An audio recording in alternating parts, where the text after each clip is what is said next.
Hi, friends. Today's sermon was and is to be about our role and our relationship with creation. But before we get to that, I need to talk about the bigger picture.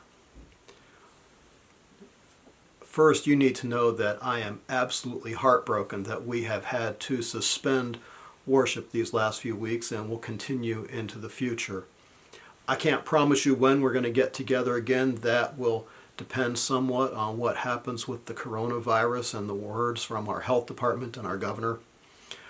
But know that when we do get back together, we will have a party the likes of which has not been seen in a long, long time. I was reminded this week that we've never done ministry in a pandemic before. We've done ministry in different ways, but never in a pandemic. It's a new, weird day to be doing ministry. And so I wanted you to know that I grieve the loss that we have, but I also want you to know that there is hope down the road. We're looking at some unique worship services for Monday, Thursday, and Good Friday that we can put online. The hope right now is that on Easter Sunday there will be a drive-in service where folks can drive to the church, stay in their cars, and we will have a PA system set up outside. That service is very dependent, though, on weather and the health concerns around the coronavirus. The decisions that I make and that your administrative board makes are based on the health and safety of all of you. We don't want to jeopardize that. We do want to worship, but we want to do it in a responsible way. And so we'll let you know what's going to happen exactly on Easter as we get a little bit closer to that date. I also want to let you know just how blown away I am by the way that ministry continues to happen. Our food pantry is still at work.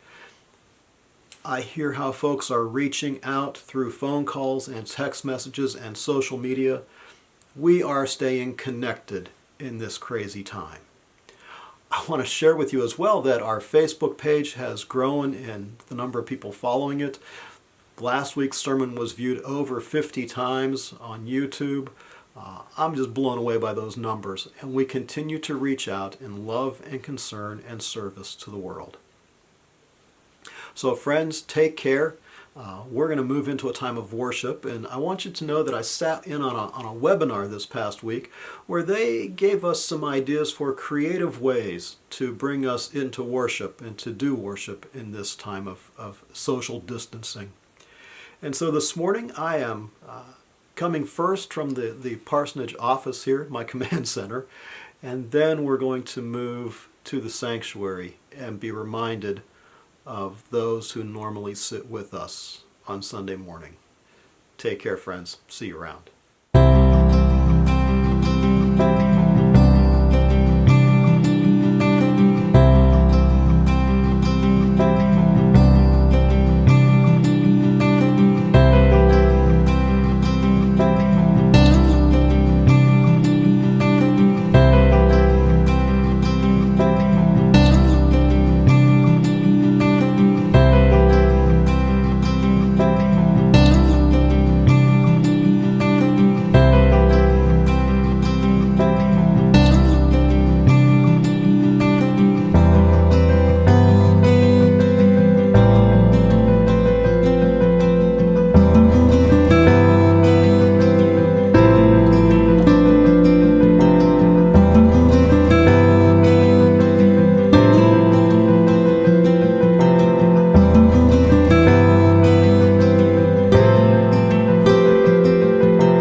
And so, having entered the sanctuary, let us hear what the gospel lesson says to us today.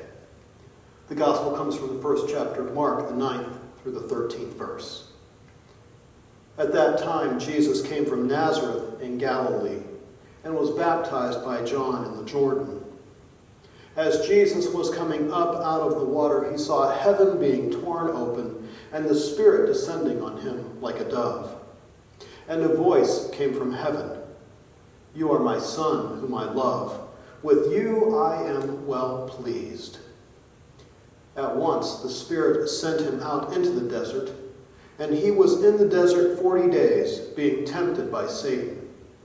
He was with the wild animals, and angels attended him.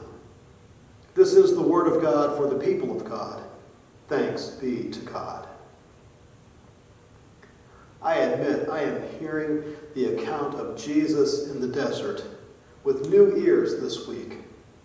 The governors of both Ohio and Indiana have issued stay-at-home orders, and we are feeling the sting of isolation. We feel as though we are in the wilderness. But it does not feel as though angels have come and attended to us. We feel alone and concerned. This seems to be desert time.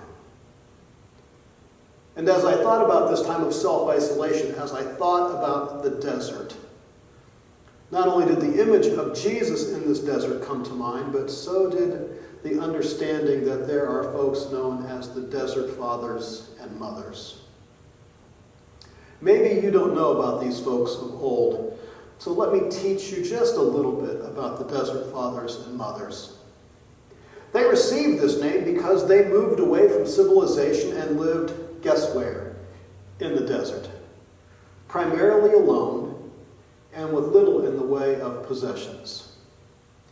The movement started around 270 AD when a man named Anthony heard a sermon on selling all your possessions, giving to the poor, and following Jesus. He took that sermon to heart, and over time, this way of living attracted many followers who lived alone in the desert or in small groups. They chose a life of extreme simplicity, renouncing all the pleasures of the senses, rich food, baths, rest, and anything that made them comfortable.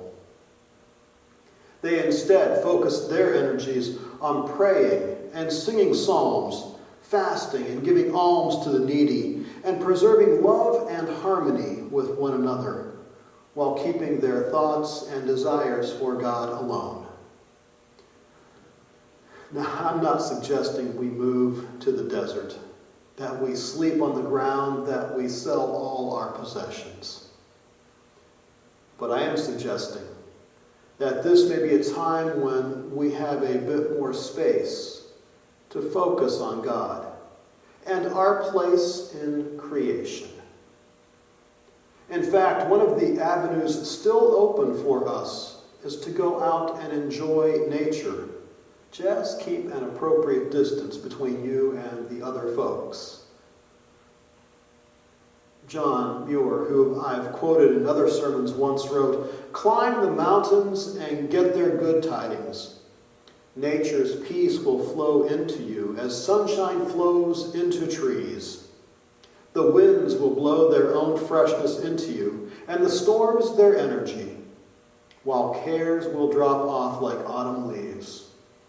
As age comes on, one source of enjoyment after another is closed, but nature's sources never fail." Now, not only do I appreciate the words of John Muir, I appreciate the note in my study Bible that reminds us that we are God's representatives in the created realms. We are a steward of God's creation. We're not to exploit or waste or to spoil it, but to care for all of creation and to use that care in the service of God and one another.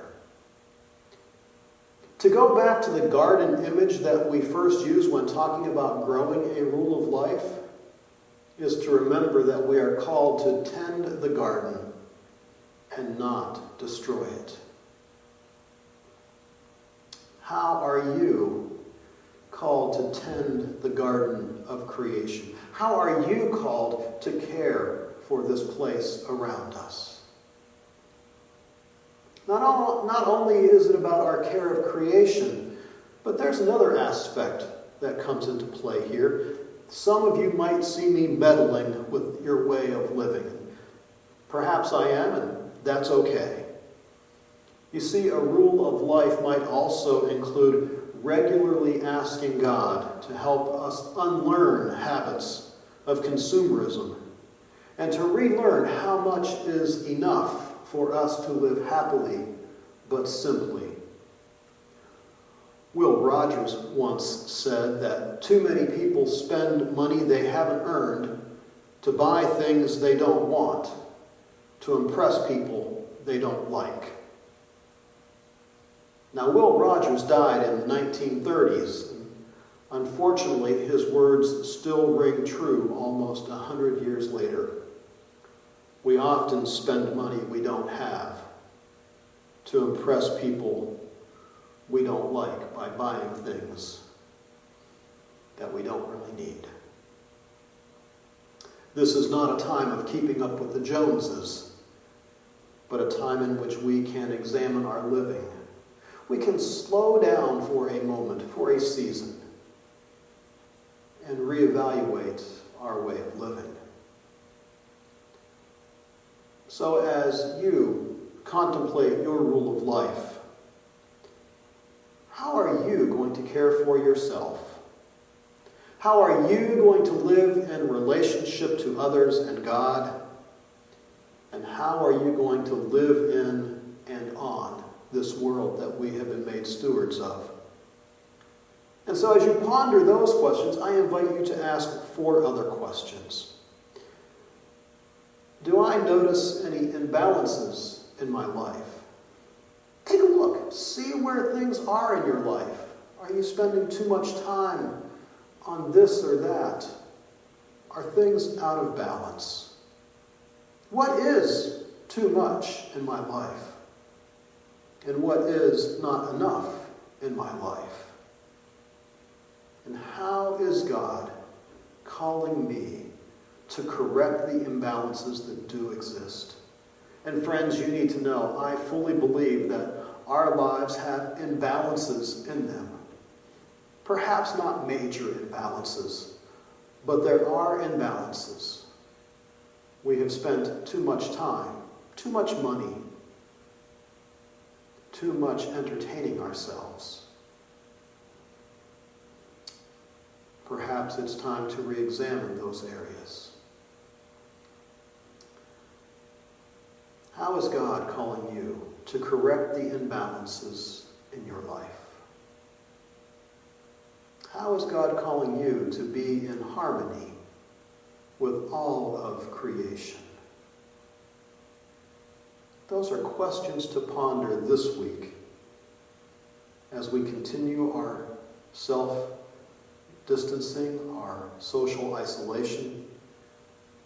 But know that even as we are keeping our distance from one another, our hearts, our minds, our spirits call out not only to one another but to God, asking Him to draw near and remind us of what really is important in our living now and always.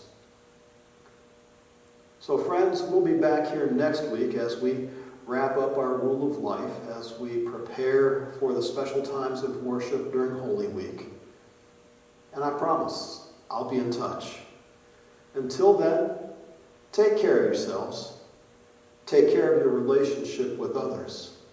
Continue to grow in love with Christ and share that love with the world in which we live, now and in these difficult days ahead. Grace, peace, and hope. Always hope, my friends. Until next time.